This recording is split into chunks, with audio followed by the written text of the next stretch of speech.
Devonte Cross was 38 years old, and until that Saturday morning, he believed his marriage was worth saving.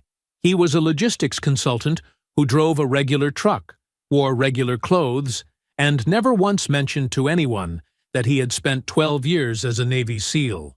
2 combat deployments, a hand-to-hand combat instructor certification, and the kind of training most people only see in movies. He had come home quieter than he left, and he had been trying ever since to close the distance. Then he drove past his wife's martial arts studio on a morning she thought he was home. He watched her walk into another man's arms like she had been doing it for years, because she had.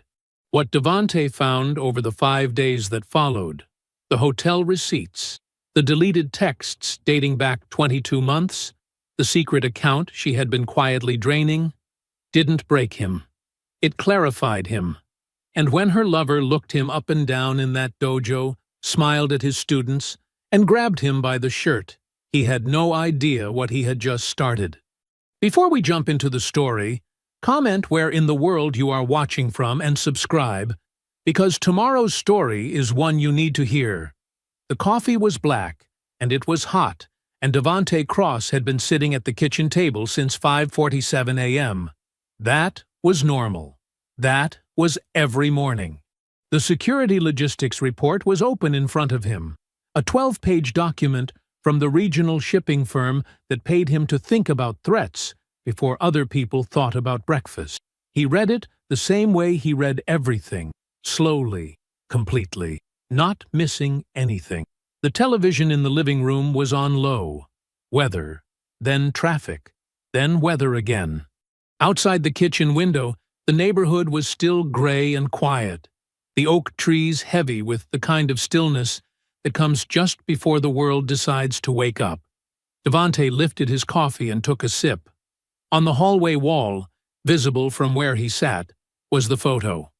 8 men in full gear, squinting against a sun that didn't belong to any country most people would recognize. Devonte was third from the left, younger, harder around the edges in a way that wasn't visible anymore, or at least not immediately. Tricia had mentioned once, early in the marriage, that the photo made her uncomfortable. Too intense, she'd said. He'd nodded and left it exactly where it was. He turned a page in the report. He heard her before he saw her. The deliberate sounds of a woman moving through a kitchen she didn't want to engage with this morning. The soft pull of a cabinet. The refrigerator opening and closing without anything being taken out. The particular silence of someone managing their own presence. Tricia came around the corner dressed for the dojo. Black leggings, a fitted athletic top, her hair pulled back. She looked good. She always looked good. And that was not the thing that caught his attention. The thing that caught his attention was the perfume. It was the one she kept on the right side of the vanity. The good one. The one in the glass bottle she'd bought at a department store counter on their anniversary trip to Charleston 2 years ago. He knew its smell the way you know the smell of your own house, without thinking, without deciding to. She was wearing it to a Saturday morning workout class. He said nothing. "Morning," she said. She poured herself a glass of water at the sink, her back to him. "Morning," he said. Her phone was on the counter beside her. The screen lit up. She moved to it faster than she needed to, read whatever it said, and set it face down before turning around. The whole thing took maybe 3 seconds. Smooth. Practiced. "Big class today?" he asked. "I think so." She smiled at him. Warm enough. Comfortable enough. "Ivan usually gets a good group on Saturdays." She said the name the way you say a word you've said 1,000 times. Easy. Automatic. Devonte looked back at his report. She kissed him on the cheek before she left. Light. Brief. The kind of kiss that exists to be performed rather than felt. He heard the garage door go up and then down. He heard her car back out of the driveway. He sat at the table for a few minutes longer. He finished reading the page he was on. He closed the report and set it to the left of his coffee mug, squared with the table's edge.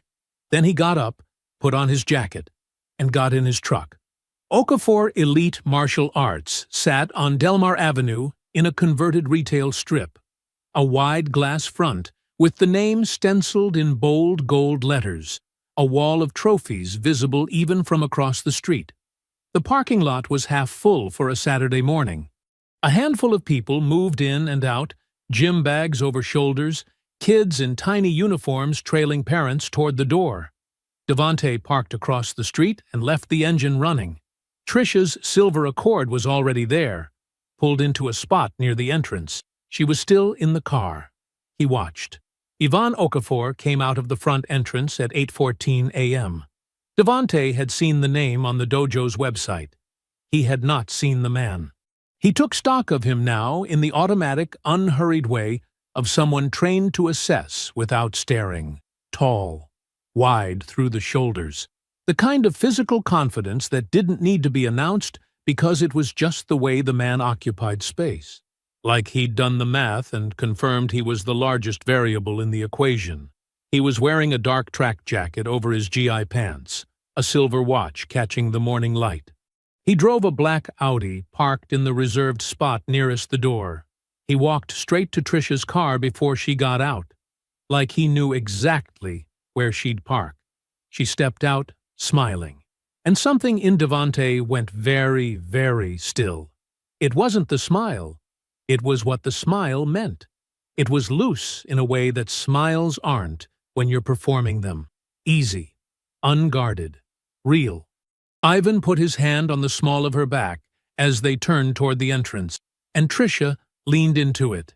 Not a flinch, not an adjustment, just into it, like a habit, like a thing her body already knew to do. Devante watched them walk through the front door and disappear into the gold-lettered building. He looked at the clock on the dashboard. He looked back at the door. He sat there for 4 minutes. He did not reach for his phone. He did not grip the steering wheel. He breathed at the same rate he had breathed all morning, sitting at the table with his report and his coffee and the low sound of the television. Then he put the truck in drive and went home. He made eggs, scrambled, with a little hot sauce, the way he'd always made them on Saturday mornings. He washed the pan, dried it, put it back. He refilled his coffee. He sat back down at the table and finished the logistics report. Trisha came home at 11:20 a.m., flushed and bright-eyed, gym bag over her shoulder. "How was class?" he asked. She set her bag by the stairs and stretched her arms over her head with the easy theatrics of a woman coming off a good workout. "Really good, actually. We worked submissions today. My hip flexors are going to hate me tomorrow." She laughed a little at her own joke. Devante nodded. "Sounds like a solid session." It was. She moved toward the stairs. "I'm going to shower." He watched her go. He noted the way the lie had come out of her. Smooth and warm and full of the right small details, like something she'd had time to prepare on the drive home. He picked up his coffee cup. He took a slow sip. He said nothing. He was awake at 5:31 a.m. He lay still for a moment, listening to the quiet of the house. Trisha's breathing beside him, slow and even. The hum of the ceiling fan. The distant sound of a dog somewhere down the street. He got up without disturbing the mattress. He pulled on a t-shirt and sweatpants and padded down to the kitchen in the dark. The coffee maker ran. He stood at the window and watched the backyard while it did. The oak tree they'd planted the first year in this house was bigger now. He hadn't really noticed that until this moment. 4 years of growth, quiet and steady, while everything else was apparently happening around him. He sat down at the table when the coffee was ready. He thought about what he'd seen yesterday. Not the way a wounded man thinks, cycling through the same image over and over, each pass getting more ragged. He thought about it the way he thought about threat assessments, clinically. What he knew. What he didn't know yet. What the gap between those two things was going to cost him if he moved before it was closed. He knew what he'd seen. A hand on a back. A lean. A smile with nothing held back. What he didn't know was the shape of it. How long? How deep? How far? He picked up his coffee cup, set it back down. He needed to know the full picture before he did anything. That was the rule, the one that had kept him and 8 other men alive in conditions where the wrong decision didn't get you a reprimand, it got you a body bag. Confirm before you move. Confirm everything. He had 5 days before his next work trip. That would be enough. The shared bank account was the first thing he looked at. He sat in the small office off the hallway that evening, door closed, the house quiet around him. He pulled up 18 months of statements on the laptop and started reading from the oldest entry forward. It took him 40 minutes to find the first one. A hotel charge, a Hampton Inn 2 towns over, on a Thursday night in April 14 months ago. $93. He wrote it down. Then he kept reading. There were more. Not every month, but regular enough to have a rhythm. Hotels, mostly. A few restaurants he recognized by name.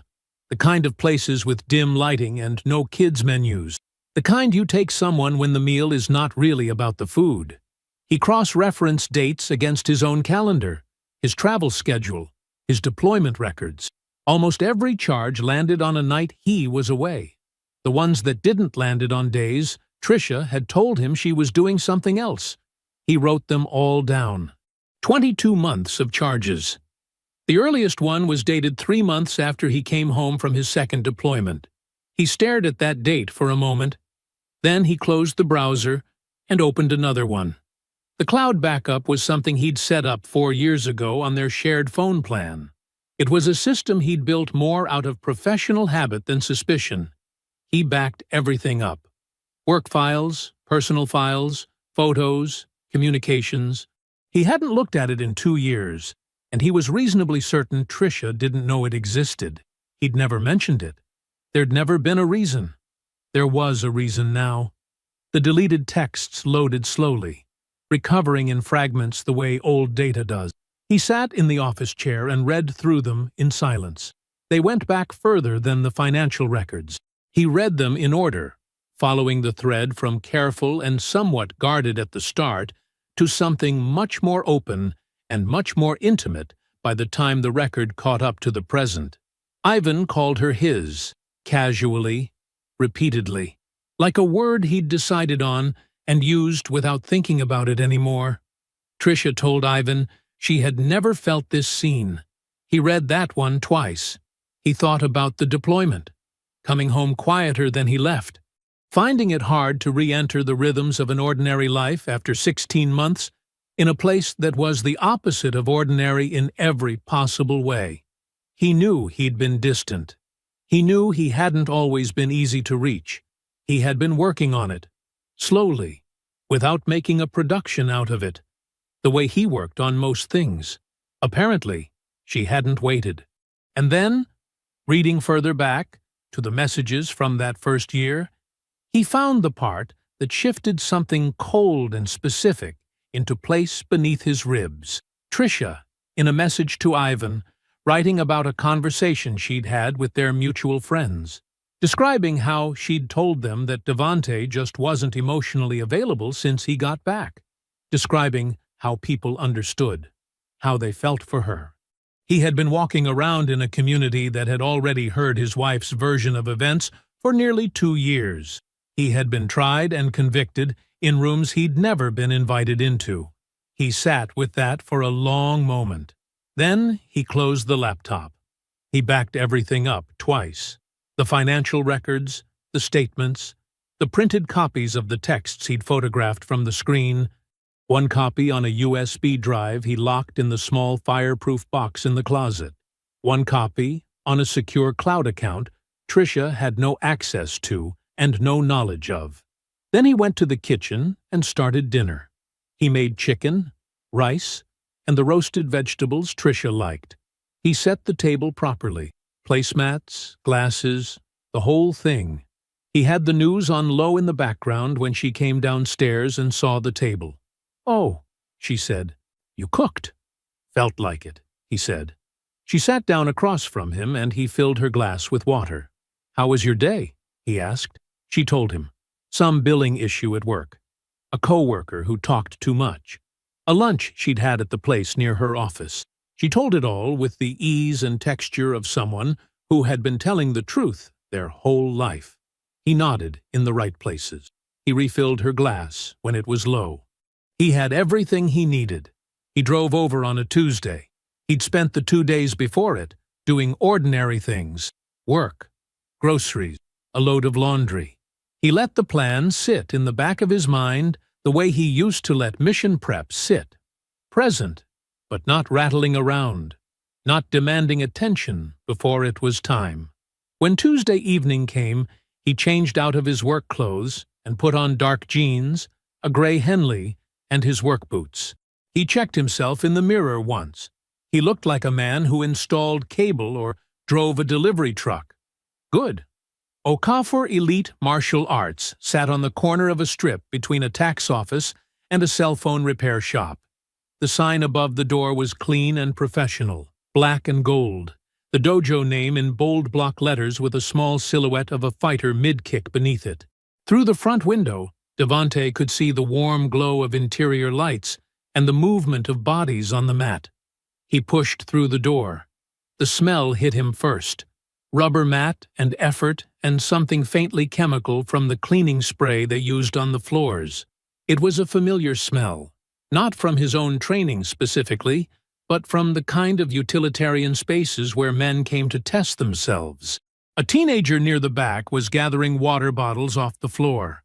2 students in the waiting area were pulling on shoes. Devante took in the room in under 4 seconds. 2 exits. 12 students cooling down from what looked like the end of a session. A small office to the right, with the door half open. Rows of trophies along the left wall. Regional, state, national, a whole architecture of dominance arranged for maximum visibility. The mats were blue and firm and covered most of the main floor. Old habit. He wasn't even aware he'd done it. A door opened at the back. Even Okafor came out in full uniform. The GI was white and pressed and clean. The kind of clean that takes effort, deliberate effort. The kind a man maintains because appearance is part of the performance. The black belt around his waist was thick and worn at the edges in the specific way of something earned and maintained and displayed in equal measure. 3 gold stripes near the tip. He moved through the room the way men like him always moved. Like the floor expected his footsteps. Like every other person in the space was simply part of the scenery he passed through. He saw Devante. Something crossed his face. A flicker, half a second, recognition, and then recalibration. And then the slow, easy arrival of amusement. He knew the name. Of course he did. "Help you with something?" Ivan said. "Just looking around," Devante said. Ivan smiled. He moved closer. He let his eyes travel over Devante once. The work boots, the plain shirt, the way Devante carried himself without any particular posture. And he made a decision about what he was dealing with. Devante watched him make it. "You thinking about signing up?" Ivan said. He gestured loosely at the space. "We run beginner classes on Thursdays. Real beginner. No pressure." He let the pause sit for exactly the right amount of time. "Might also want to look into yoga first. Get some flexibility in before you step on a real mat. No shame in that." A couple of students nearby didn't quite laugh, but they came close. Ivan kept going. He described the open mat format with the tone of a man explaining traffic rules to someone who'd never driven a car. He said Devante was welcome to get on the mat right now. Learn what he was made of. Find out where his real level was. He said it like a gift. It wasn't a gift. "I appreciate the offer," Devante said. "I'll think about it." He turned toward the door. Ivan grabbed him by the shirt. The fingers closed around the back collar of the Henley, pulling, the move of a man accustomed to that grip, meaning the end of a conversation. In his dojo, in front of his students, that grip had always meant he was the last word on anything. What happened next was not a decision. It was older than decisions. It was installed.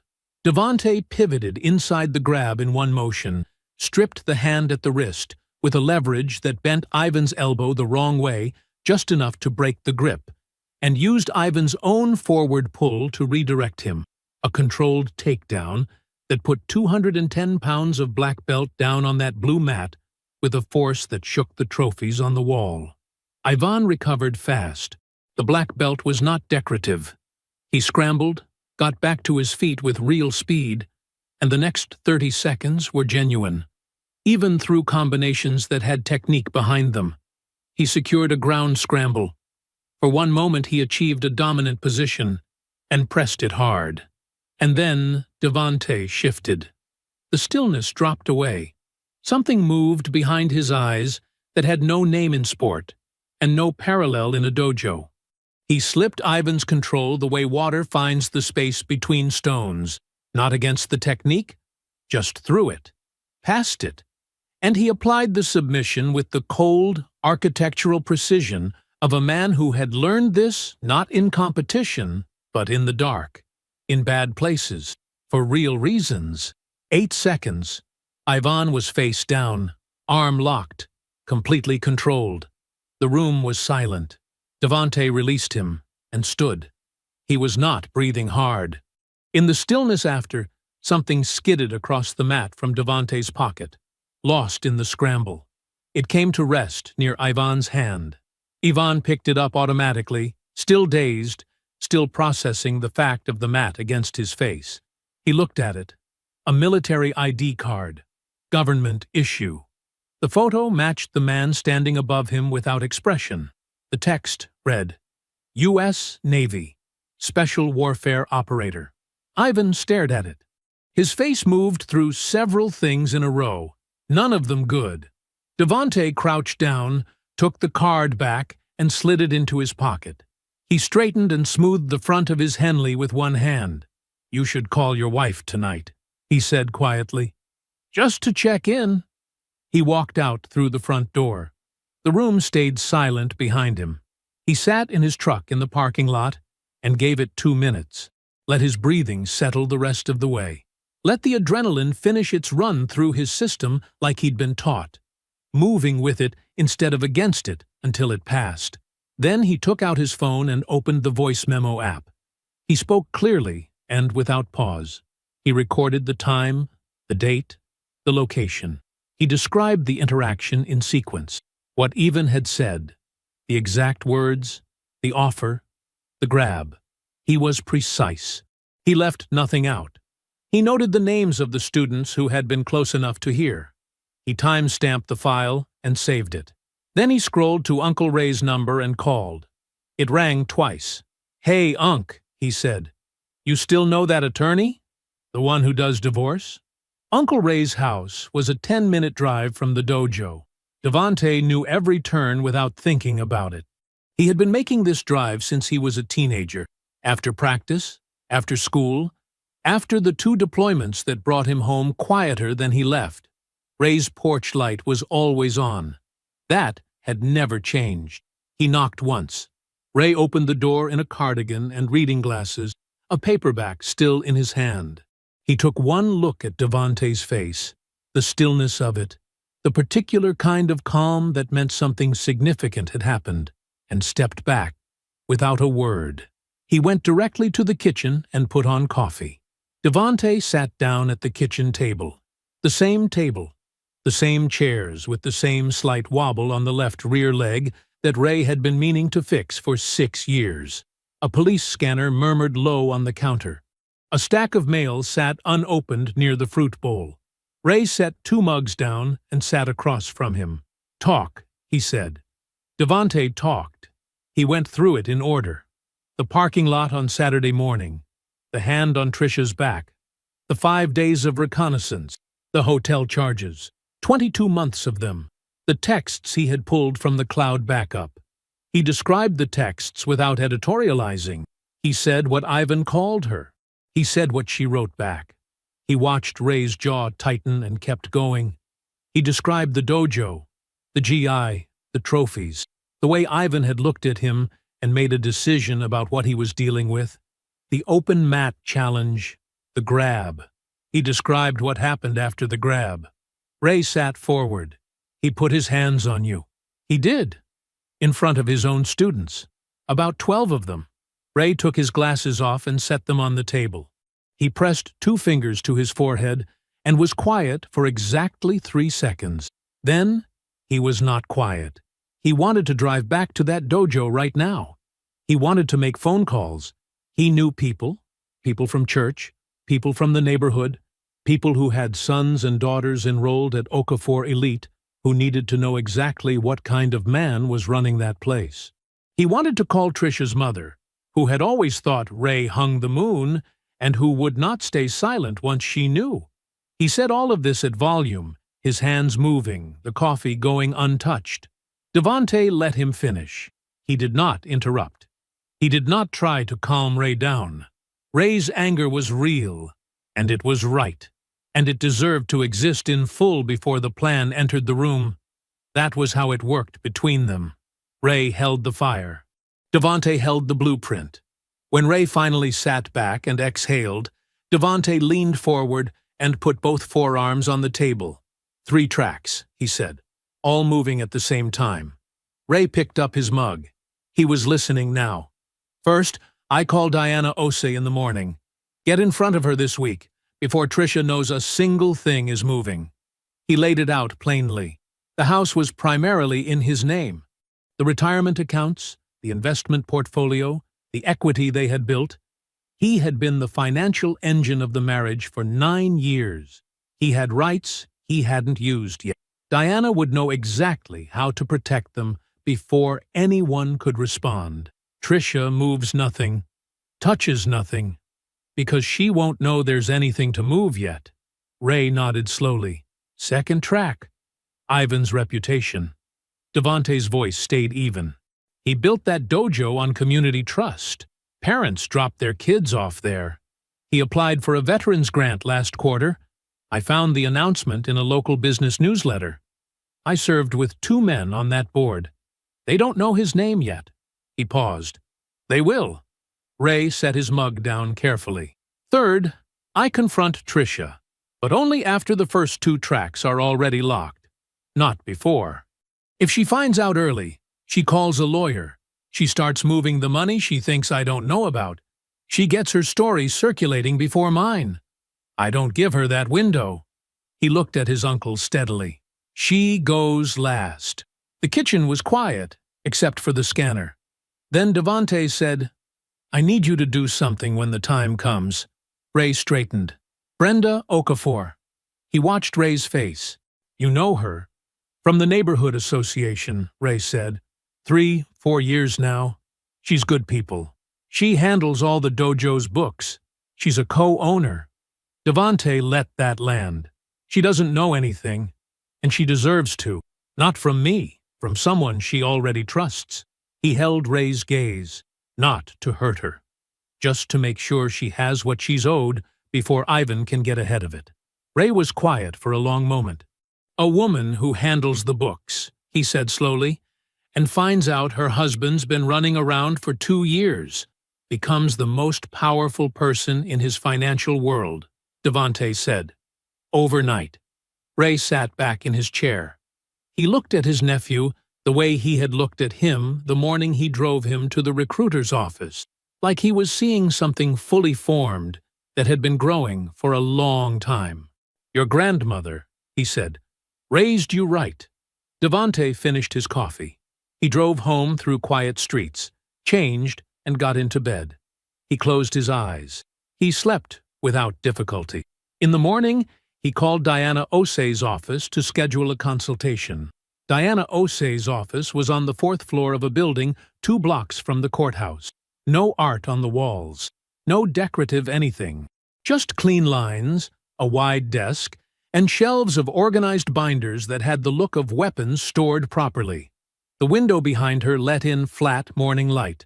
She sat in it like she belonged to it. She was already at her desk when the assistant showed Devante in. She did not stand.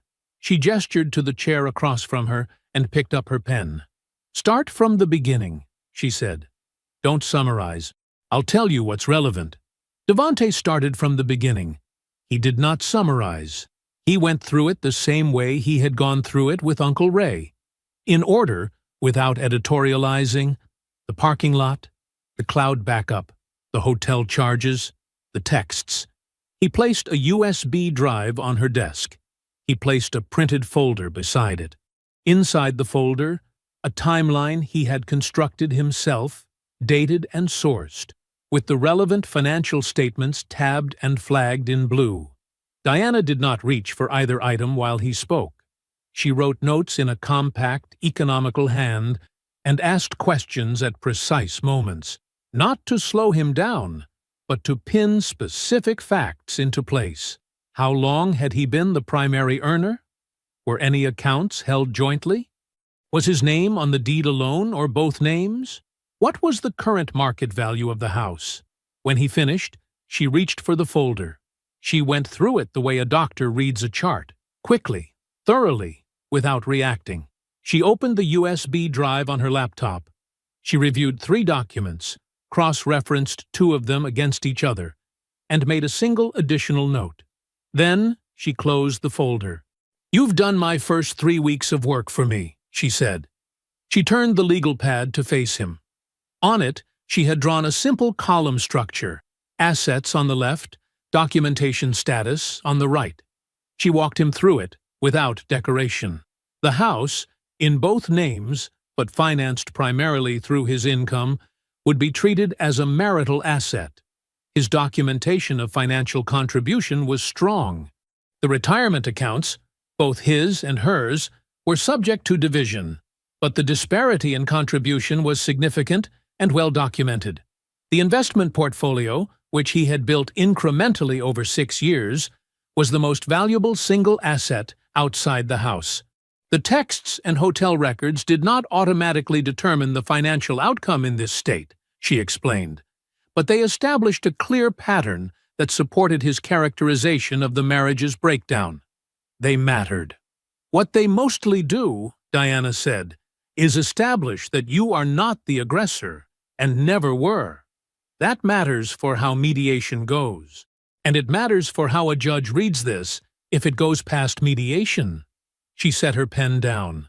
"Here is what you do not do. You do not move money. You do not change account passwords. You do not make any financial shift that she could point to as reactive or retaliatory. You do not confront her. Not yet." She said it plainly, without softening it. "The moment you act before the paperwork is in position, you hand her a story. Right now, she doesn't have one. Keep it that way." Devante nodded. "Understood." Diana pulled up the financial statements on her laptop and began the full audit. Devante sat across from her and answered her questions when she had them. Mostly, she worked in silence. The building's ventilation system ran low overhead. Outside, traffic moved 4 floors below. She was 20 minutes into the audit when she stopped. She did not say anything immediately. She pulled up a second screen, checked something, pulled up a third. She made 2 notes. Then she looked up. "Did you know your wife opened a savings account 14 months ago, under her name, attached to a registered LLC?" Devante's expression did not move. "No." Diana turned the laptop to face him. On the screen was a financial record, account statements, small and consistent withdrawals from the joint account, deposits into a separate line. The amounts were modest individually, 50 here, 120 there, occasional larger ones, 300, 250, spread far enough apart to disappear in the ordinary noise of shared finances. But she had been doing it every month, 14 months of it, never missing. "The transfers are sized deliberately," Diana said, "small enough that they don't flag, consistent enough that over 14 months they accumulate to something worth having when she's ready to move." She let him look at the numbers. The LLC was registered the same month the transfers started. Devante looked at the screen for a moment. Then he looked back at Diana. "What does that do to the mediation?" he asked. "It changes the entire picture," she said. "Fraudulent transfer of marital assets. That's not an emotional argument. That's a legal one, and it's documented." She closed the laptop. She was planning to leave, and she was funding the exit without your knowledge. That is not a woman who was unhappy. That is a woman who was preparing. She said it without drama. Just the fact of it, placed on the desk between them. Devante thanked her. He stood, buttoned his jacket, and shook her hand. He took the elevator down to the parking garage. He found his truck on the second level and got in.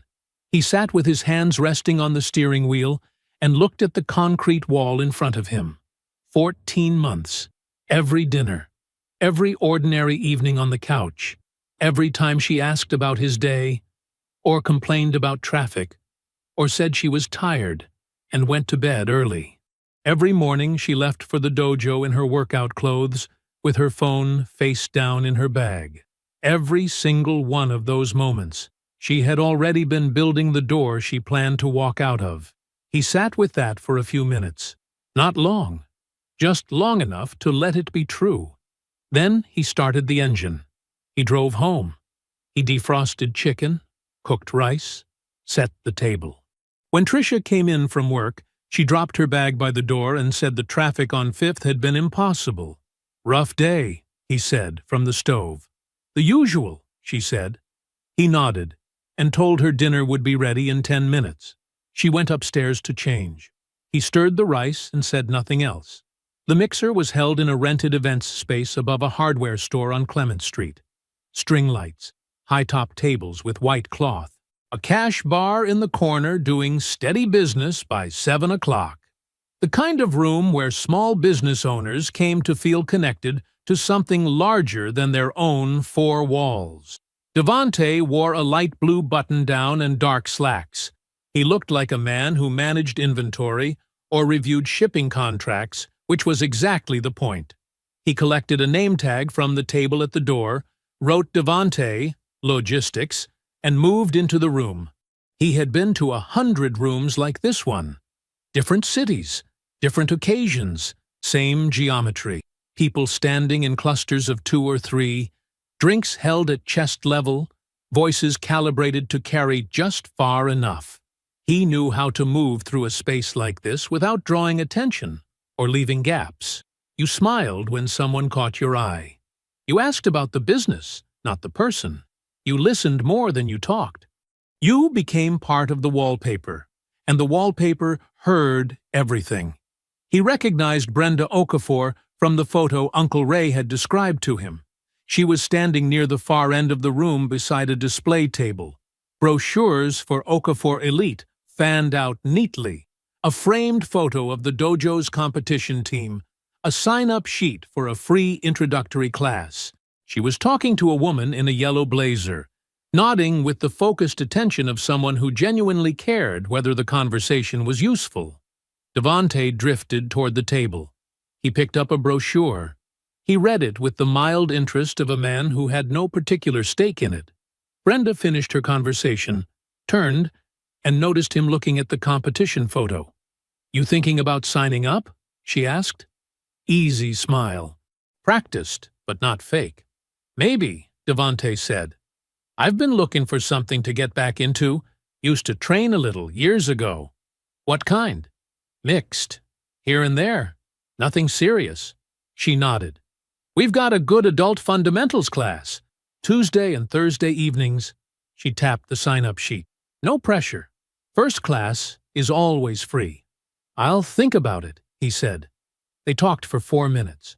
He asked about the dojo's programs, and she answered with the fluency of someone who had built the thing from the ground up and knew every corner of it. Enrollment numbers, the kids' program she was most proud of, the renovation they'd finished on the back training room last spring. She mentioned the grant application they had submitted for the Veterans Outreach Program, something she had researched and written herself over the course of 3 months. Her voice carried the particular pride of a person who had done more than half the work on something without needing to announce it. She did not mention her husband by name once. Devante shook her hand at the end of it and moved on. He knew what he needed to know. He spent the next 20 minutes working the rest of the room. He talked to a woman who ran a printing company. He talked to a man who owned 2 dry cleaning locations and wanted to expand to a 3rd.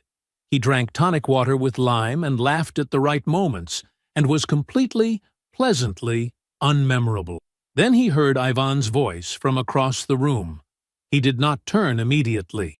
He let the sound locate him first. Ivan was standing near the bar with another man, shorter, wearing a polo shirt with a small embroidered logo Devante didn't recognize. He drifted toward the near end of the bar and ordered another tonic water. He positioned himself at the corner of the counter, facing slightly away. Ivan was comfortable. That was the word for it. He had his drink in hand, his posture open, his voice carrying the easy authority of a man who believed every room was his room. "Been talking to a guy in Buckhead about the space," Ivan was saying. "Probably 12 months out. 14 at the most. Atlanta market is completely different. Real money there. You taking the whole operation?" The man, Curtis, Devante gathered, asked. "Restructuring. Keep the current location running, probably bring in a manager. But the real play is Atlanta." Ivan took a drink. "Trisha's already got contacts down there from her billing network. Makes the transition a lot cleaner." Curtis raised an eyebrow. "Trisha?" "Yeah." Ivan said it casually. The name of a woman whose husband was 3 feet away and invisible to him. "She's been part of the plan for a while now. Smart woman. Knows how to move." Curtis nodded slowly.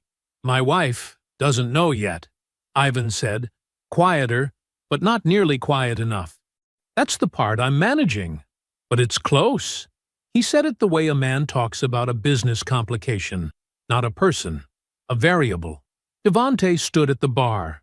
He took a slow sip of his tonic water and looked at the bottles lined up along the wall behind the counter, amber and clear and dark green, neatly arranged, everything in its place.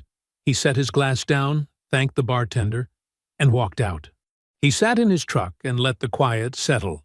After a few minutes, he called Uncle Ray. "How was it?" Ray asked. "Educational." Devante leaned back in the seat.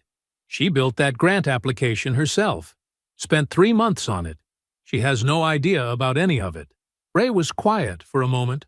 "Lord, he's also telling his business associates about Atlanta. By name."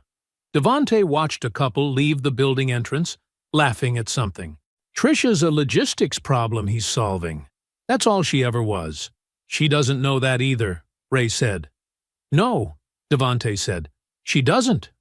Ray exhaled through his nose, the sound of a man holding his temper with both hands. "So, is it time?" "Almost," Devante said. "1 more week."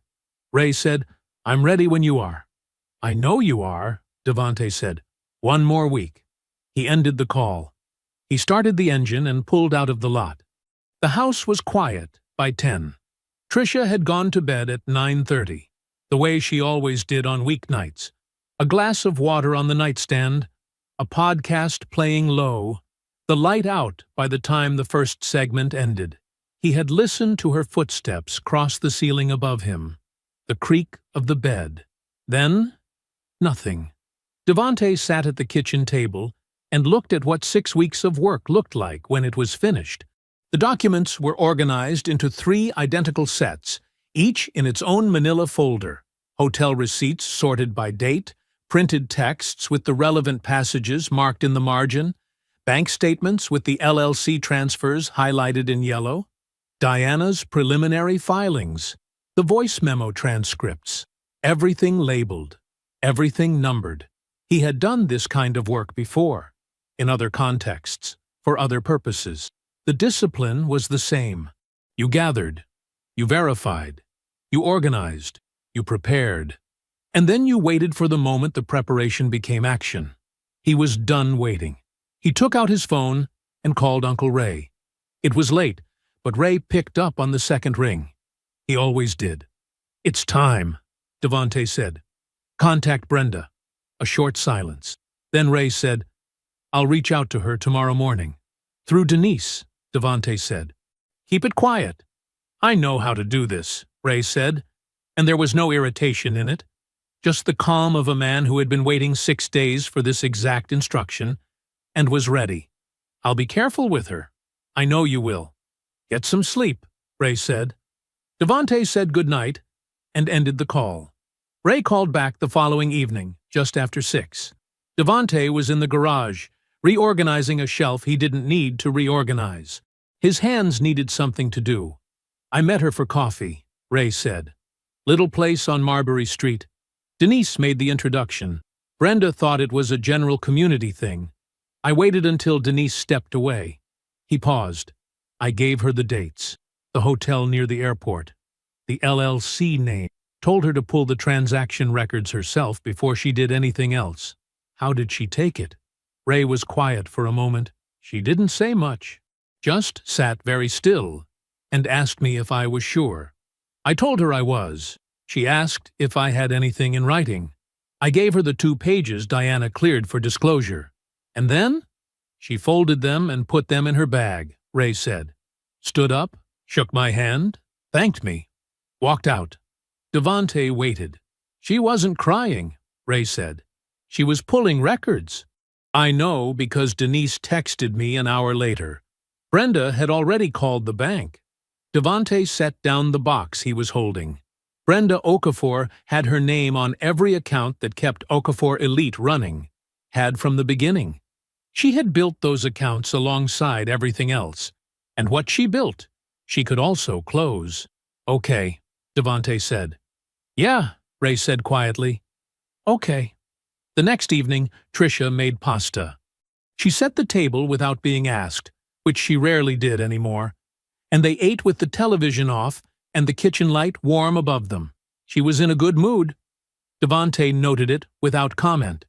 We should plan a trip, she said, twirling her fork. We haven't gone anywhere in almost 2 years. It'd be good for us. Yeah, Devante said. He took a sip of water. Pick somewhere you've always wanted to go. Don't worry about cost. She looked up from her plate. Something crossed her face. Surprise, maybe, or something trying to look like it. Seriously. Why not? He said. You only live once. She smiled. It was a real smile, or close enough to real that the difference didn't matter anymore. Okay, she said. Let me think about it. Take your time, he said. She did the dishes afterward.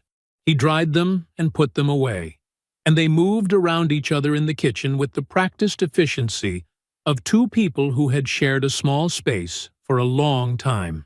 She kissed him on the cheek before she went upstairs. He stood at the counter and listened to her go.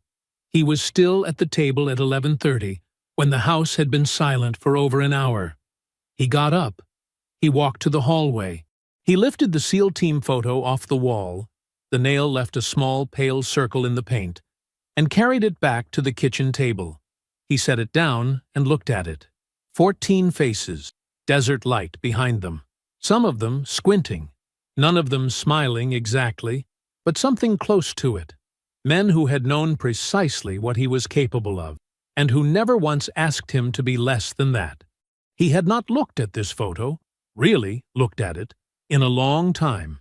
He sat with it for a while. The grief came the way it sometimes did, clean and private, and without theater. He let it. Then he turned the photo face down on the table. He turned off the kitchen light. He walked upstairs, got into bed, and closed his eyes. He slept.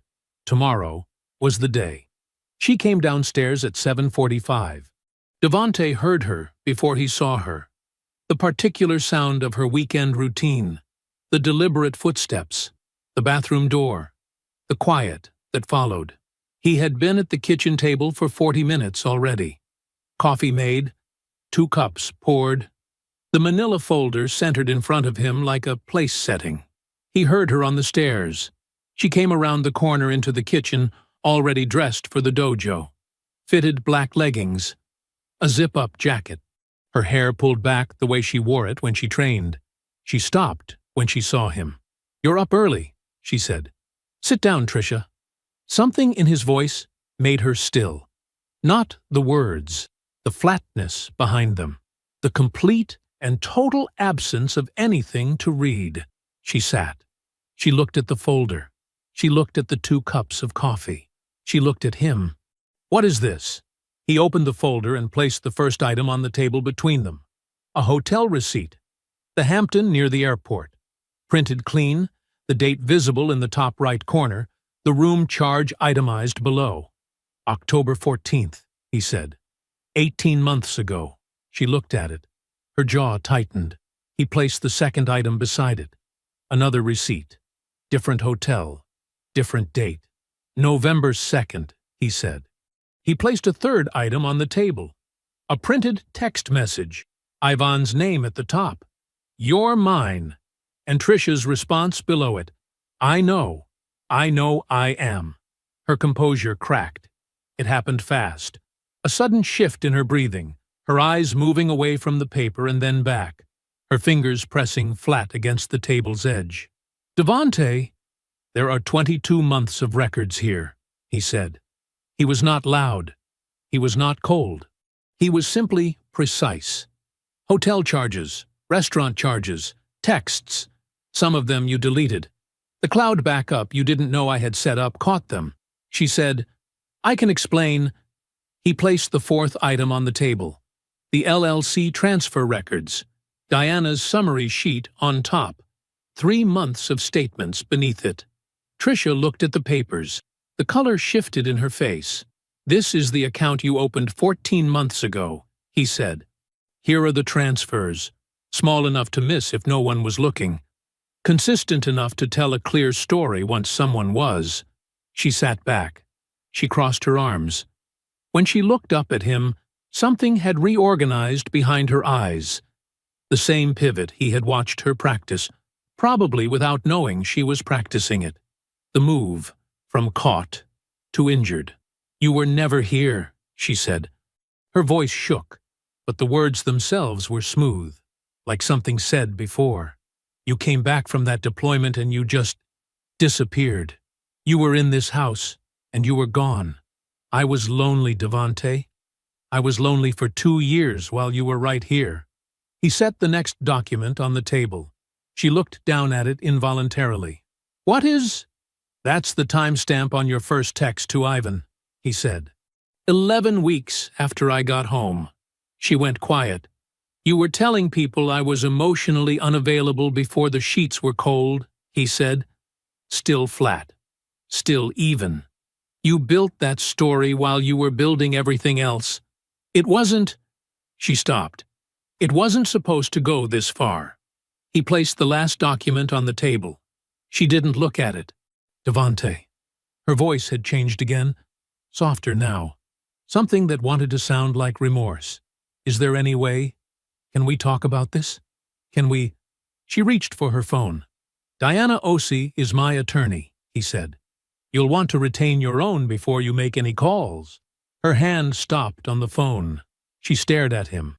He stood. He picked up his jacket from the back of the chair and put it on. One sleeve and then the other. Unhurried. He picked up his keys from the table. The folder he left where it was. Organized, complete, every item in its place. He walked to the door. Devante.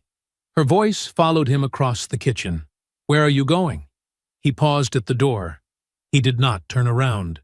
To finish a conversation I started a few weeks ago. He walked out. The door closed behind him with a soft, definitive click. The sound of a well-fitted door in a well-kept house. Nothing more and nothing less. Inside, Trisha sat alone at the kitchen table. The documents were spread in front of her. Both cups of coffee had gone cold.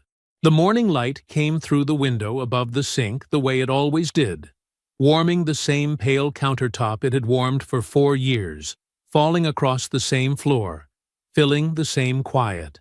Everything looked exactly the same. None of it was. The parking lot of Okafor Elite was half full. Saturday morning. Families. A minivan with a youth soccer sticker on the back. A row of bikes locked to the rack near the entrance. Through the front windows, Devante could see movement. The small, quick shapes of kids on the mat. A class already running. He parked. He sat for a moment. Then he got out. The smell hit him when he pushed through the front door. Rubber mat and chalk dust, and the particular warmth of a building full of working bodies. A teenage girl at the front desk looked up from her phone. "Can I help you?" "Tell Ivan he has a visitor," Devante said. "Tell him it's Devante Cross." She picked up the desk phone and relayed the message, watching him the way young people watch adults who make them uncertain.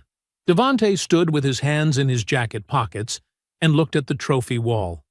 The same trophies he had clocked the first time he walked through that door. Regional, state, national. A framed magazine profile near the top. Ivan's face grinning out from under a headline about local entrepreneurship. He heard Ivan before he saw him. The footsteps from the back hallway had a particular quality. Deliberate, weighted. The walk of a man reminding himself how to enter a room. Ivan came through the doorway in his GI, the black belt in place, the 3 gold stripes pointing toward the floor. He had the look of someone who had been rehearsing an expression and wasn't quite satisfied with it. He stopped a few feet away. "Cross," he said. "Ivan." Devante tilted his head toward the far end of the waiting area, away from the front desk. "Over here." Ivan followed, which was the first tell. Because a man entirely in control of his situation does not follow. He leads. They stood near the water fountain at the end of the hallway, angled so the front desk couldn't hear clearly. Through the window in the studio door, Devante could see a parent seated in the waiting area on the other side, scrolling a phone, half present. Devante kept his voice low and steady. "I know about the hotels," he said. 22 months of them. I know about the texts. I have them printed and documented and sitting in my attorney's office right now." He paused. "I know about Atlanta. The expansion plan. The timeline. I was standing 8 feet from you when you told Curtis about it at the mixer." Ivan's jaw shifted. His chin came up. The reflex of a man recalibrating toward aggression. Devante continued, unhurried. "I know about the LLC account Tricia opened to fund her exit. My attorney found it during the financial review. That's in the filing, too." He looked at Ivan evenly. "I came here because you needed to hear it from me, face to face, as a courtesy. It's done, Ivan. All of it." Ivan was quiet for one long second. Then he stepped forward, closed the distance by half, dropping his chin, letting his size occupy the space between them the way he had done 1,000 times in 1,000 rooms where it had always worked. "And what exactly," he said, low and deliberate, "are you going to do about it?" The same question as before, same weight behind it, same fundamental misreading of the man in front of him. Devante did not step back. He looked up at Ivan without any change in his expression. No heat, no fear. Not even the particular stillness that comes from suppressing fear. Just a man who had already finished his calculations and was waiting for the other person to catch up. "Nothing," Devante said. "You're already done." He let that sit for a moment. "Brenda has been in the dojo's accounts since Wednesday," he said. "Full access. She's had it from the beginning. So I imagine you know what that means better than I do." He watched Ivan's face. The calculation happening there was almost visible, like cards being turned over fast. The Veterans Community Grant Board. "They're reviewing your application next month. I served with 2 of those men. They know your name now." Ivan's expression moved through several things in rapid order. None of them were confidence. "We're finished here," Devante said. He turned and walked back through the waiting area toward the front door. He passed the front desk. He passed the trophy wall. He did not look back. Behind him, Ivan stood on the floor of his own dojo, in his uniform, his black belt. In front of the window where his students were visible on the mat, in front of the waiting area parent who had lowered their phone at some point during the exchange and had not raised it again. By the time Devante reached his truck, he heard nothing from inside. He sat in the driver's seat. He pulled out his phone and opened his messages with Diana Osi. He typed one word, "Go." He set the phone on the seat beside him. Through the windshield, the parking lot was ordinary. Families arriving, a dad holding a small gym bag, a kid running ahead toward the entrance. Devante started the truck. He drove to Uncle Ray's house. Ray was already on the porch when he pulled up, 2 cups of coffee on the railing, like he had known the approximate time without being told. Devante parked and climbed the porch steps and sat in the other chair. They didn't say much. The morning was cool and clear, the street quiet, a dog barking 1 yard over and then going still. They sat together and drank their coffee. The first domino fell on a Wednesday. Brenda Okafor filed for divorce and froze every joint account tied to Okafor Elite Martial Arts before Ivan finished his morning classes. She had access to all of it. She always had. And she used that access the way a woman uses something she has been quietly holding for years, without knowing she would one day need it. The dojo's operating accounts locked up tight. Payroll, equipment leases, the supply orders Ivan had placed for the Atlanta build-out, all of it stopped. Ivan couldn't touch $1 without her signature. Word moved the way it always moves in a community built on reputation and proximity, fast and selectively. Within a week, 2 of Yvonne's senior instructors had heard enough. Marcus Webb, who had been with the dojo for 6 years, and a woman named Carla Torres, who ran the youth program on weekday afternoons, both handed in their notice within 2 days of each other. They were polite about it, professional. They didn't make speeches. They opened their own studio across town. They sent emails to their regular students. Approximately 40% of Okafor Elite's enrolled membership followed them out the door. The Veterans Community Grant Board met the following Thursday. The vote was unanimous. Ivan's application was denied without extended deliberation. The board cited concerns about organizational stability. 2 of the 5 voting members had deployed with a man named Devante Cross, and they had made a few calls the week prior. They knew what they were looking at. The Atlanta expansion dissolved inside of 10 days after that. Ivan's business partner, a gym chain owner out of Buckhead who had liked the numbers and the reputation, pulled out of the arrangement entirely once the freeze and the denial became known. He sent a single email. He did not follow up. There was no Atlanta. There was never going to be one now. Trisha's story fell apart differently, slower, and in some ways worse. She had spent 2 years building it carefully. The portrait of a woman enduring a distant husband, a man who came home from deployment and left her emotionally behind, a marriage that had quietly died long before she walked away from it. She had told that story to friends, to family, to anyone who sat with her long enough over coffee or a phone call. She had shaped the sympathy before she ever needed to collect it. When the actual timeline surfaced, 22 months, not a spontaneous thing but a sustained and deliberate one, the LLC account she had opened and fed quietly for over a year, the Atlanta plan she had never once mentioned to anyone in her personal life. The sympathy didn't waver. It inverted, completely and permanently. The friends who had nodded along went quiet, then distant. Her cousin stopped returning texts. A woman from her church, who had called Devante, emotionally checked out to 3 different people, sent him a private message that said simply, "I'm sorry. I didn't know the whole picture."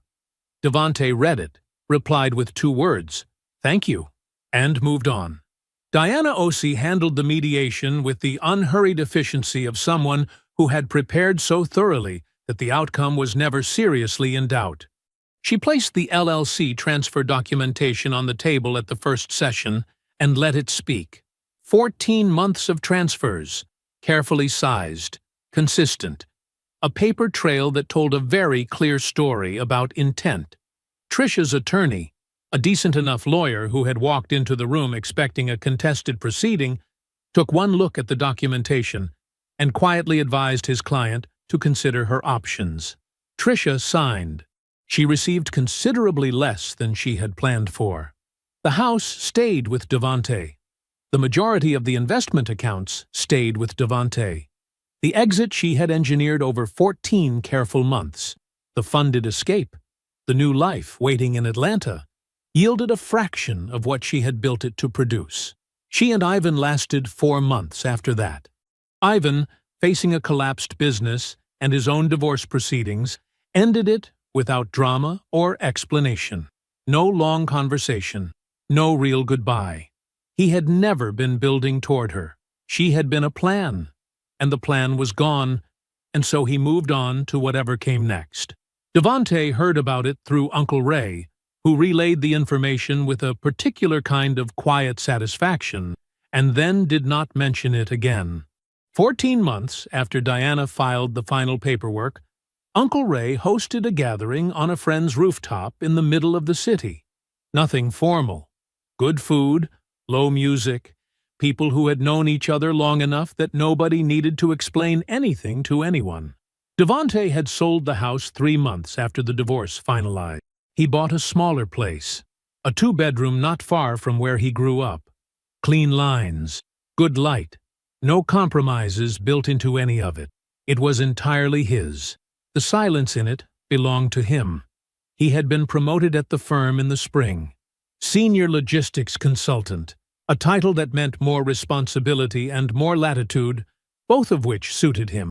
He had started running in the mornings again, something he had let go of without noticing during the marriage years. His body remembered it quickly. He was faster than he expected. He was sleeping well. On the rooftop, the evening was warm. The city spread out below them, glowing and indifferent and alive. Lights coming on as the sky deepened from orange to dark blue. Devante stood at the railing with a cold bottle in his hand and felt, without naming it, the specific ease of a man who has nothing unresolved. Uncle Ray appeared at his elbow. He looked at his nephew the way he sometimes did, taking a full account, checking something only he could measure.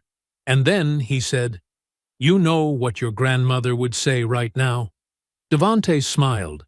It was easy, natural, the kind that doesn't require any effort. "Hold your tongue," he said. "Hold your cards."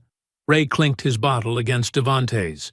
"And you played every one of them right." They stood at the railing together for a moment, easy in the quiet, the city going about its life below. Later, after Ray stepped away to refill something, and the rooftop filled with low laughter and the smell of good food, Devante stood alone at the railing. He looked out at the lights. The SEAL team photo hung in the hallway of his new place now, right where he passed it every morning. Nobody told him it was intimidating anymore. Nobody told him anything about it at all.